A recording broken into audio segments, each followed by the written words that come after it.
आज 26 जानेवारी आणि आजच्याच दिवशी संपूर्ण भारतात संविधान लागू करण्यात आला.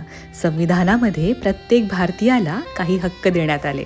त्याच्यातले काही हक्क जे प्रत्येक भारतीयाला माहिती असायला हवे म्हणजे आर्टिकल 14 समानतेचा हक्क. जात धर्म लिंग पैसा सगळे कायद्यांसमोर एकच आहेत. आर्टिकल 19 सांगतं आपल्याला बोलण्याचा हक्क आहे, लिहिण्याचा हक्क आहे, प्रश्न विचारण्याचा हक्क आहे पण शांतपणे. आर्टिकल 21 सांगतं जगण्याचा हक्क आहे आपल्याला, फक्त जिवंत राहणं नाही तर सन्मान आणि जगण्याचा अधिकार प्रत्येक भारतीयाला आहे. आर्टिकल 22 सांगतं की न सांगता तुम्हाला कोणीही अटक करू शकणार नाही. महिलांना रात्र झाल्यावर अटक होऊ शकत नाही. महिलांसाठी डोमेस्टिक व्हायलन्स ऍक्ट आहे. जर त्यांना कुठलीही मानसिक छळ झाली तर IPC सेक्शन 498, 354, 375 यांच्याद्वारे मोठी कारवाई करण्यात येईल. आर्टिकल 32 सांगतं जर तुम्हाला कुठेही न्याय मिळत नसेल तर तुम्ही थेट हायकोर्ट किंवा सुप्रीम कोर्ट मध्ये जाऊ शकता. जर तुम्हाला अजून कायदे माहिती करायचे असतील तर कमेंट मध्ये संविधान लिहा.